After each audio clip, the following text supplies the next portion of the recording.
Yes, sir.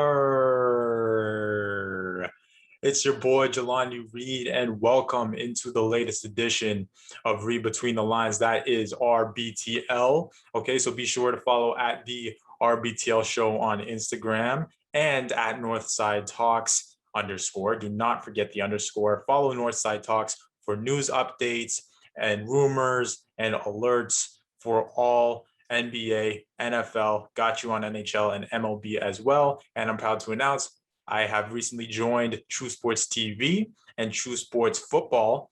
Okay, so I will be on those pages. Also, you guys need to follow those pages. So that's at True Sports TV and at True Sports Football. I also post for The Culture on TS. So that is another part of their brand. So I'm happy to be with them. Okay, another media outlet that I am with. So, guys, I have a lot to talk about today. All right, there's a lot of basketball going on. We know about the NCAA tournament. It's in full swing. We got Sweet 16 coming up. All right, so I'm hyped about that. I want to see how things are going to play out. I got NBA for you today. All right, and I know the trade deadline is in a few days, so we could talk about that. But I'm also going to talk about injuries. All right, the injury bug has just hurt this season, and a lot of storylines developing from these injuries. And then I got you on NFL. I haven't been able to discuss most of these NFL free agency moves, so I will do that today. All right. So if you're watching on YouTube, thank you. Watch, like, subscribe. You know the drill. All right. And tell your peoples about it. Okay. And if you're not watching me on YouTube, be sure to go to Spotify, Apple Podcasts, Google Podcasts, or more streaming platforms. You can find it multiple places. So thank you for listening today. So let's do this. All right. So sit back, relax for half an hour plus, and let's go. Let's get into it. All right.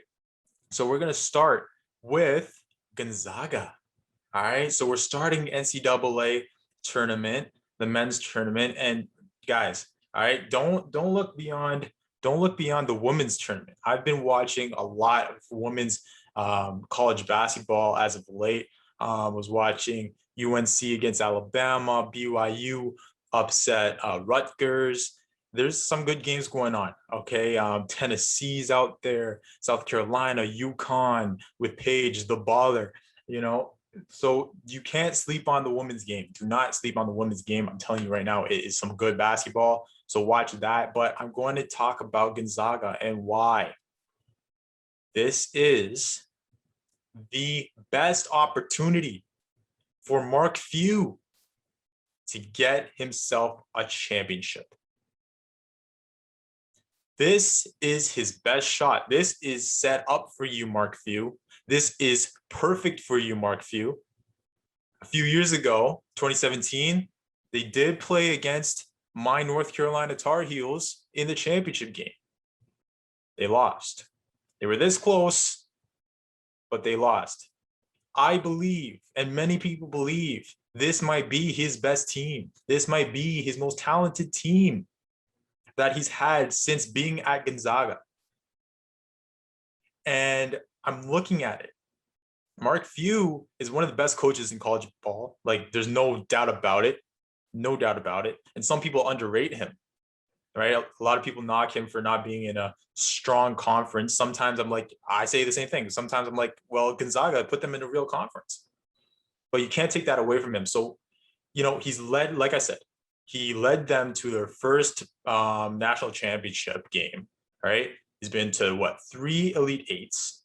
So that's 15, 17, and 2019. And he's been to the Sweet 16 like almost 10 times. I believe it's 9 times. He's done damage. All right. He's made Gonzaga a real program.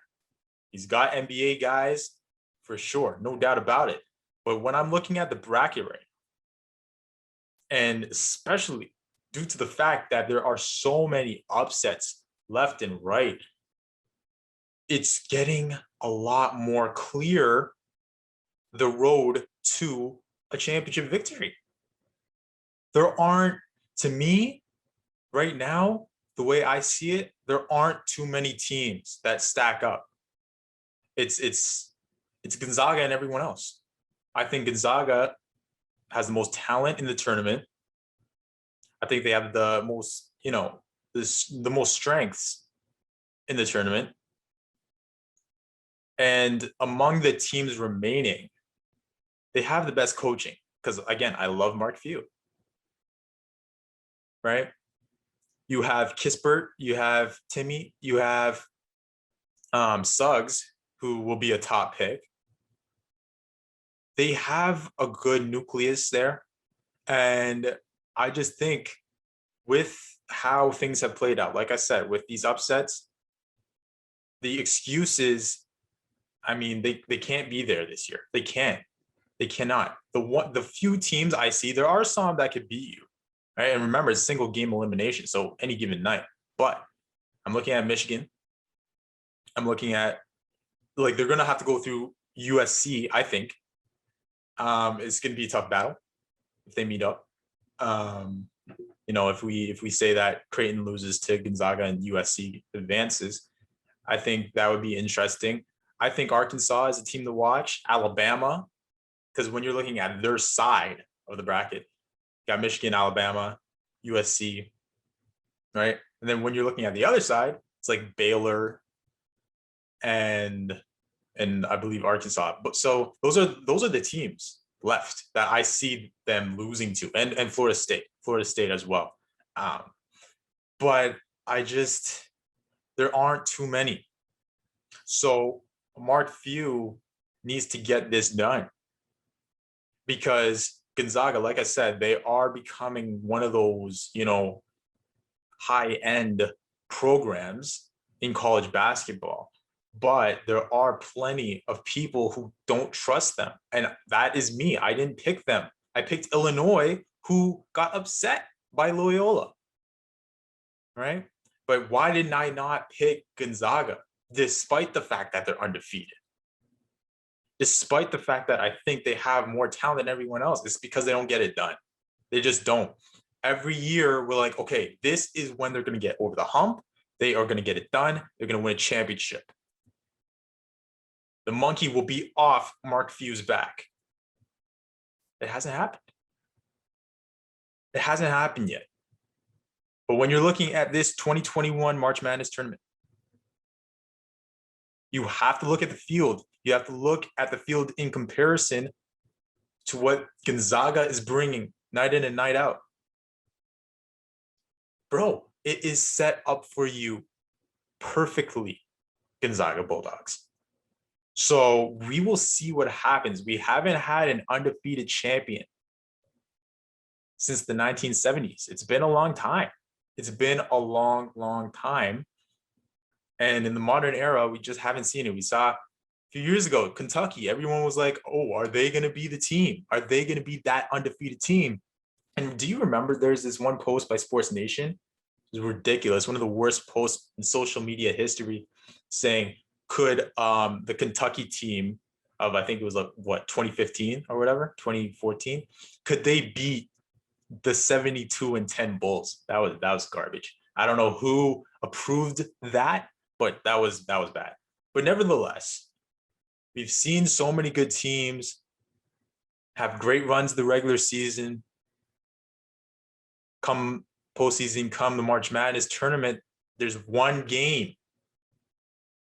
You have a night off, or a night where you're not balling, or a night where things aren't going properly, it's over. So I want to see what Gonzaga is going to do, because again, I just think that this is the clearest path to a championship for the Gonzaga Bulldogs. But now we're going to go to the daily countdown. All right, so the daily countdown, have to start it with something pretty sad.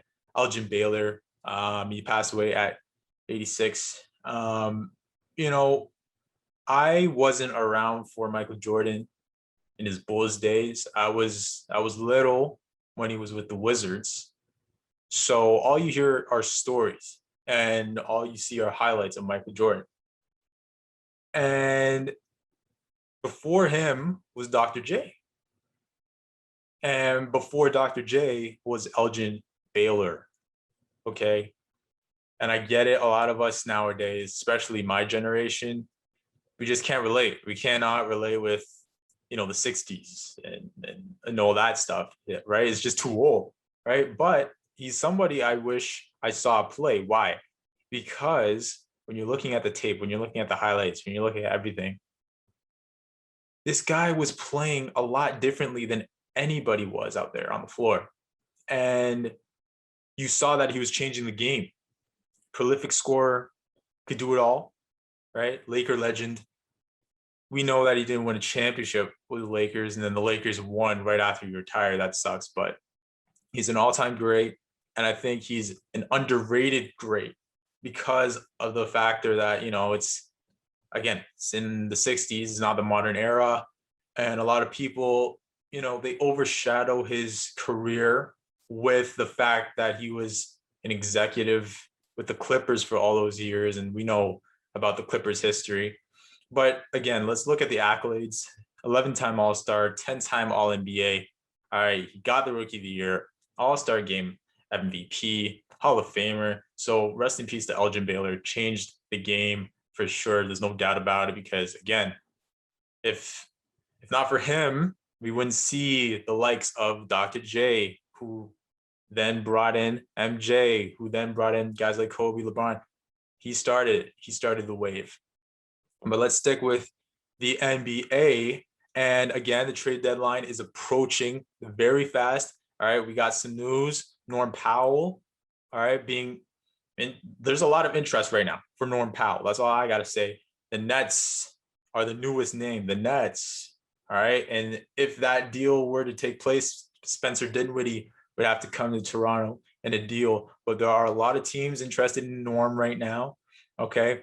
The Indiana Pacers are fielding calls, taking calls for Brogdon right now. Okay. Aaron Gordon, he just requested a trade. He doesn't want to be in Orlando anymore. And the Celtics are a team to watch in that area. The Celtics reportedly were offering up, I think, 2 firsts and probably a second, if I'm not mistaken. I can't remember, but I for sure know it was 2 firsts for Aaron Gordon and Evan Fournier. I don't know if the Magic are going to take that, but we will see. There's going to be a lot of news happening in the coming days, but I want to talk about the injuries. There are a lot of injuries this season. Unfortunately, we've had it. Embiid has gotten an injury. Anthony Davis, Klay Thompson, he didn't even get to play.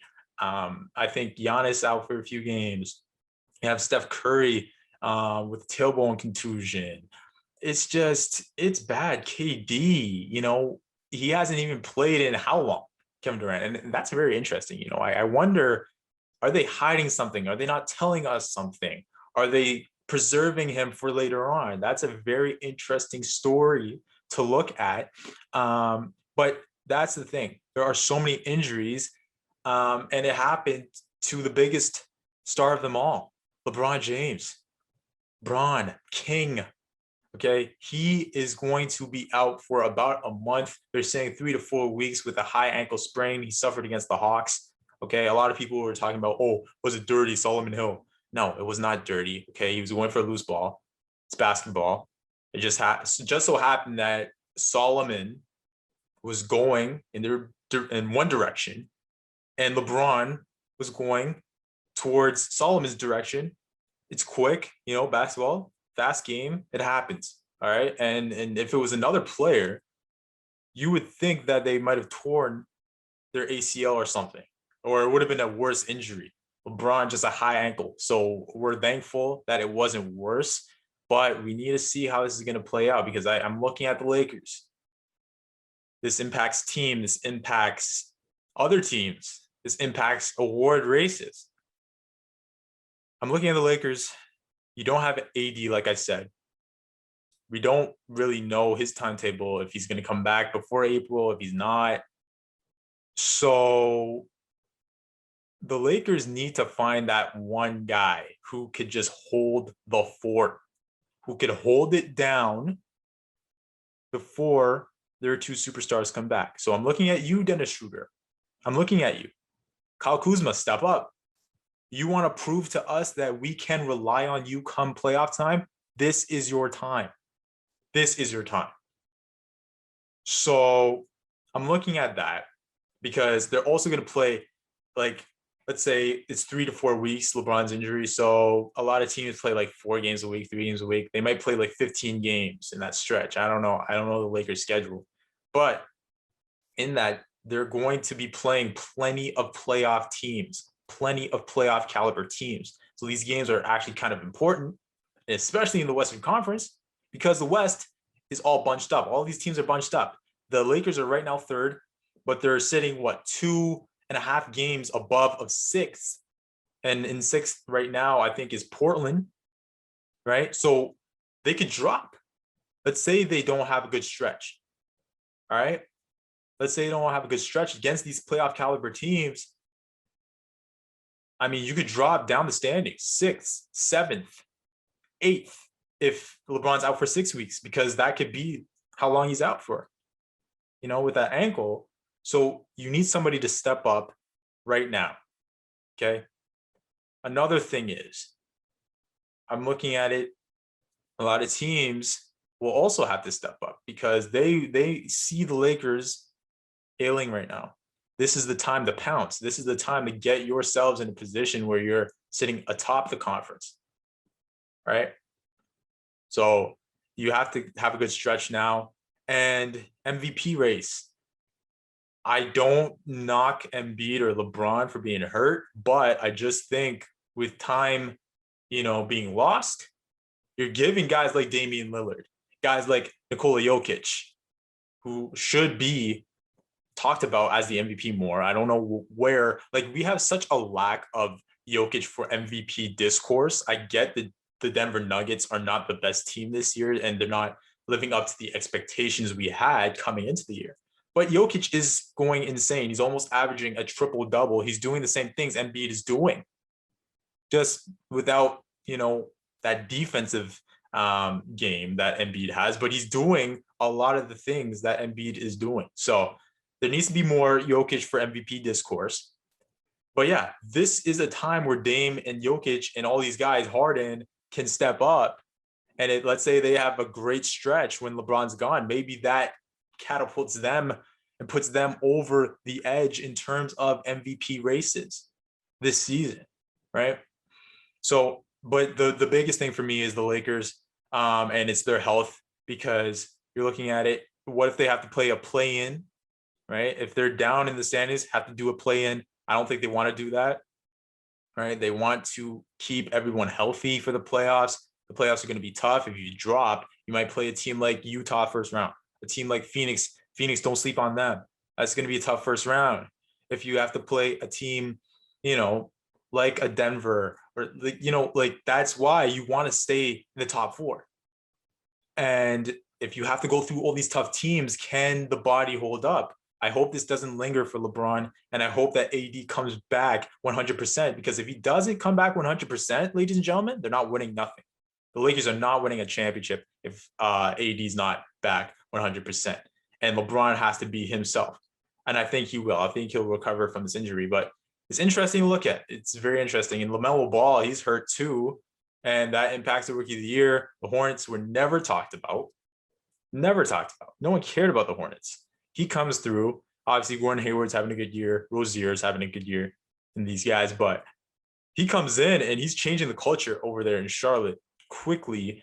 And it sucks. He was going to get the Rookie of the Year. He was. You know that for a fact. And ESPN, a Bleacher Report, we've never seen them post no type of Hornets content before this year. And we've seen it this year. So I just salute Melo for living up to the expectations. He had a lot coming in. He's averaging, 16, 6, and 5, something like that. And they're sitting at 8th in the Eastern Conference. They've been bouncing around the standings. They were even at 5th at one point. So, yeah, it just sucks. I think Anthony Edwards is now the favorite. And don't sleep on Tyrese Halliburton in Sacramento. But, yeah, the injury bug is hurting. But let's go to football. Why? Because NFL free agency. Okay, again, I didn't get to talk about this. A lot of moves have happened over the past few weeks. But what I'm going to do is I'm going to look at some, notable teams and let you know how I'm feeling about their moves. Okay, so either if they did great, good, okay, or bad, straight up. So let's start with the Bucks. They did great. Why did they do great? They did a great job because they kept everybody. They kept everyone. JPP, Shaq Barrett, Gronk, Godwin. Hello. Levante David. Hello. What are we seeing? We're seeing a team gelling. They're getting stronger together. They just won a championship, but they're getting stronger together. And it is definitely going to be a team that will be contending. And I think that the Tampa Bay Buccaneers will be better. They will be better this upcoming season because they will have that time. They'll have off season together. This is fabulous. They didn't let go of anybody. This is absolutely extraordinary. Now, a team that did bad, the Bears. The Bears are a very interesting team because they have had a good defense the past few years, but they just haven't had that offense. And why? Because it's the quarterback. Andy Dalton. I mean, you could have done better than that, I think. I know they try to get Russell Wilson. I don't even think they're done trying to get Russell Wilson, to be honest. But the problem is Seattle doesn't want to trade the guy. So that sucks for Chicago. But Andy Dalton, it's not the prettiest move. It's not the best move. I don't know what the Bears are trying to do. I don't know. I think they're throwing in the towel now. Because again, that defense is ready to win. Ready to win. They did lose Kyle Fuller though. And I think that's a hole that they have to fix up because I like Kyle Fuller, Pro Bowler. But, they have Trufant now, Desmond Trufant, but how good will he play? But nevertheless, I think that the Bears, they're just a team that just can't seem to figure it out at the quarterback. And you can't win without a quarterback. Unless you surround Dalton with parts, you're not doing anything. And they missed on Kenny Golladay. I think that was a move they really wanted, and they missed on that. So I just think their offseason is not going well. And the Bears fans, these Bears fans can expect Andy Dalton to give you about, 8 wins. I don't think it'll be enough because they're adding a game. But I don't know. Chicago, I don't know, man. The Browns, good. The Browns did a good job. Malik Jackson, Troy Hill, John Johnson. I think that's a big pickup for their back end. You have Tack McKinley. The Browns are building something, okay? These aren't the Browns of old, okay? These aren't the Browns of the last 20 years. The Browns are doing something. The Browns are surrounding Baker Mayfield and this team with talent. Expect them to be in the playoffs again. Expect them to make noise. Okay. The Browns did a great job, I think. And the Patriots did a great job. So I'm giving them a really good grade because you got, look, the Patriots are a team that used to never pay anybody. They didn't have to, but now they have to, and they understand that.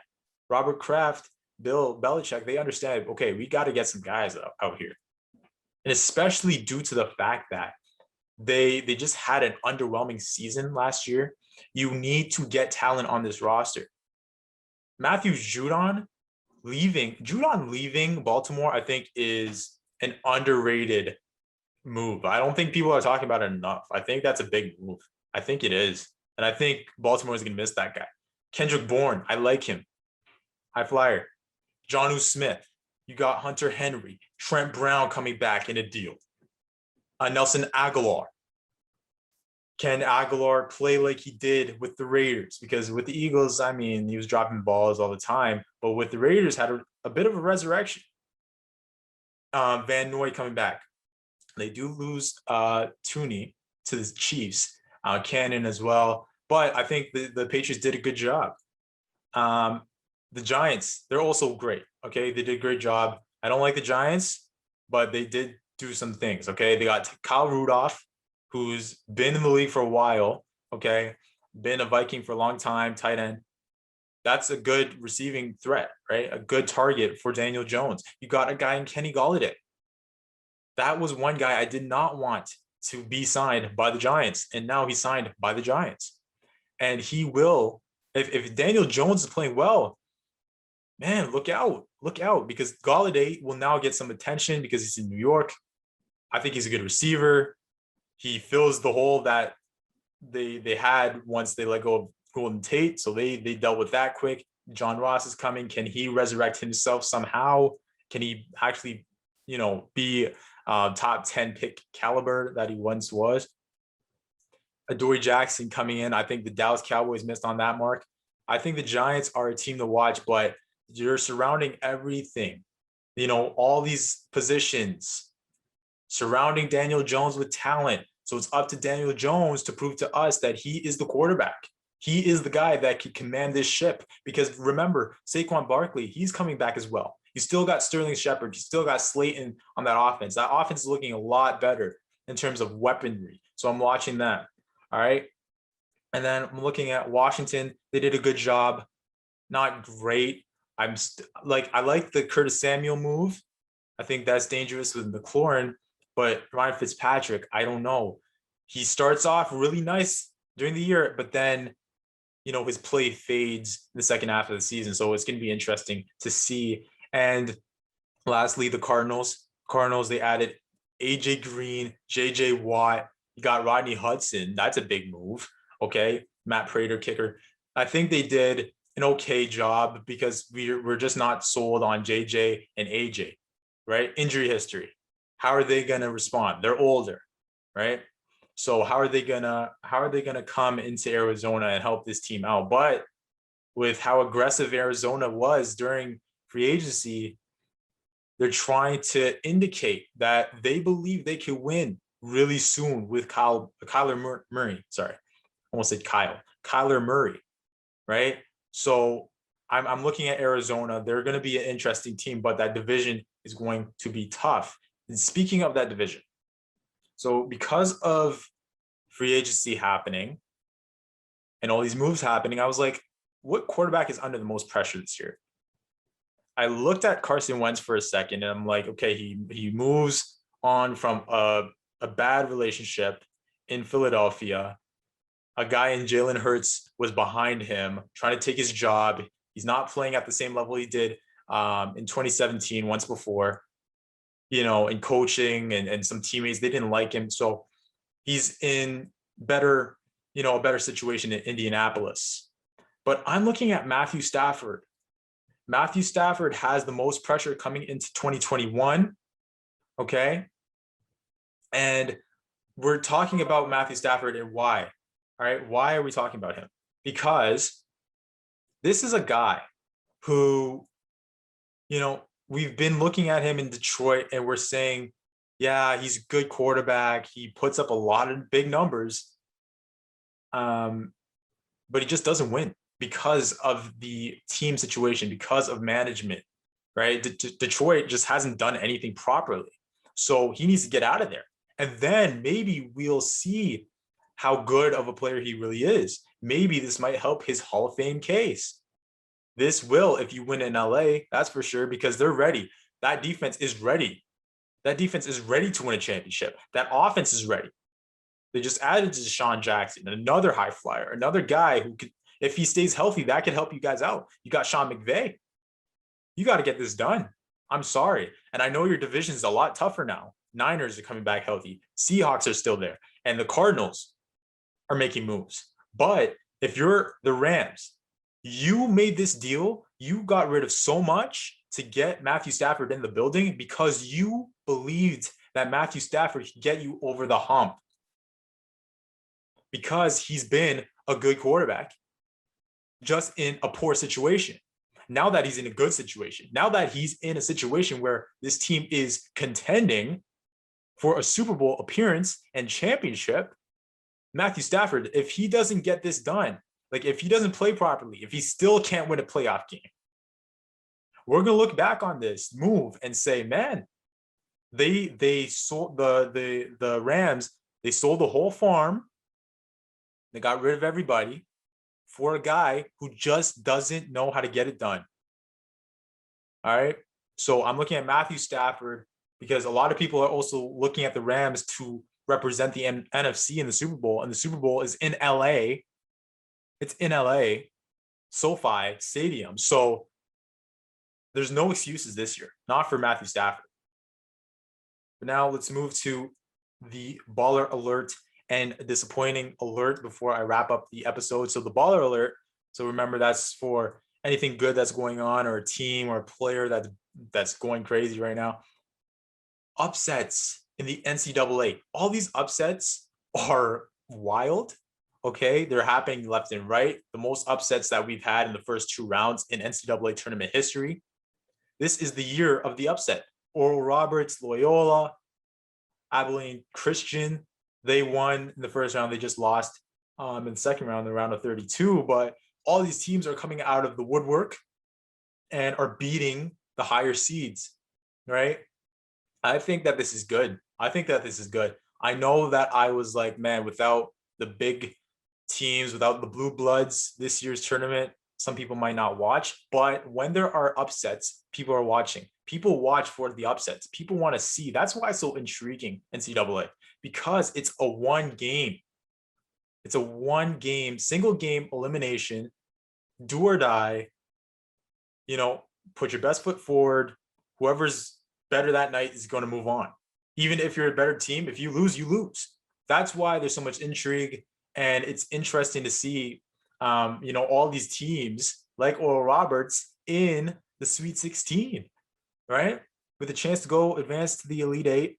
And again, this is the first time since 1979, no UNC, no Duke, no Kentucky, no Kansas in the Sweet 16.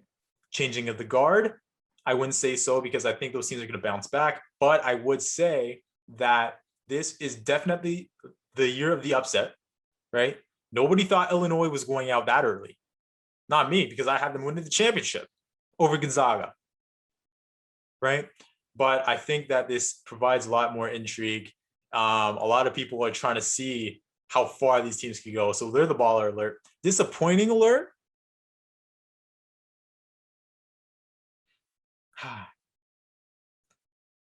I don't know if you see my shirt. If you're listening on Spotify, you won't see my shirt. But if you're watching on YouTube, I'm wearing a Raptors shirt. The Toronto Raptors are the disappointing alert. What is going on with the Toronto Raptors? What is happening in Toronto? Well, in Tampa Bay, what's happening there? What's going on? All right. Last 10 games, we're 1-9. We had a long losing streak. Extends with a loss to Houston. Hello, Houston. Yeah, we lost to Houston. You know how bad they've been? They haven't won a game in a minute. 20 straight losses for Steven Silas in that team. And of course, it had to happen against the Raptors. It had to end against the Raptors, that losing streak. There seems to be a problem. We also have Pascal. He got fined $50K for directing several heated choice words at Nick Nurse following the loss to Cleveland over the weekend. Okay, according to Woj. What is going on? Do we make a deal? I'm looking at this team and I said, if things aren't looking good by the trade deadline, we might have to consider moving some people and starting anew, starting from scratch. Norm Powell, he's playing well this year. He's finally being more consistent, right? Because we were always talking about Norm. He's too inconsistent. Now he's becoming more consistent. There are some areas of his game that need to be fixed, mid-range, but he's playing better. Again, a lot of interested teams right now. Do you move him? I don't know if we're getting a lot of talent back in a deal or enough back in a deal. Hopefully we do. I don't know how much a team would, give the Raptors for Norm Powell, but you have to look at that. And the way it's looking, I don't know. We'll see in the next few days, but I don't know if Kyle Lowry is going to be a Raptor anymore, guys. If he is, then I'm happy because I love Kyle Lowry. He's done so much for the city. He's done so much for the Raptors. But I know that guy wants to be on a contending team. I know that guy wants to win. He's getting older. He wants to win again. Masai, do you get rid of him? You're looking at Philly. You're looking at Miami. Miami might have to offer up Tyler Hero, Duncan Robinson, maybe a Linux, something like that. And then Philly, Thibault and Maxi, something like that, or pick. There's just too many issues going on with the Toronto Raptors right now that need to be fixed. I think we'll be fine. And remember, there is a play-in. So, if we somehow manage to play in that play-in, I believe in us. And again, if you're looking at the conference standings, there isn't a wide gap between the teams. So we still have an opportunity, but man, the Toronto Raptors, man, something got to be fixed. Okay. Because losing that game to the Rockets, that was embarrassing. That was absolutely embarrassing. 911, save our souls. We have a problem. Some people are calling for tank. I said it as a joke, but if this continues, blow it up. Blow it up and start from scratch. Jalen Green, Cade Cunningham. But I don't believe that we need to do that right now. I think we just need to fix some things. And Aaron Baines, I don't know about that, man. I don't know about that. It's been ugly. Our interior is nowhere to be found. We have Boucher playing pretty well this year, yes, but he needs to add size. We just don't have no type of interior presence, the Raptors.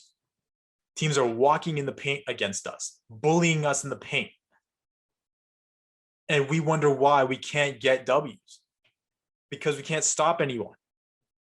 You need a center, buyout market, trade deadline, get a deal done. Masai, we trust you. In Masai, we trust, but this is not looking pretty for the Toronto Raptors. But guys, that's all I have for you. That's all I have for you today. Thank you for listening to the episode. Okay, so be sure to stay tuned. More episodes to come. Hope you guys are doing well, and I'll see you next time. Thank you.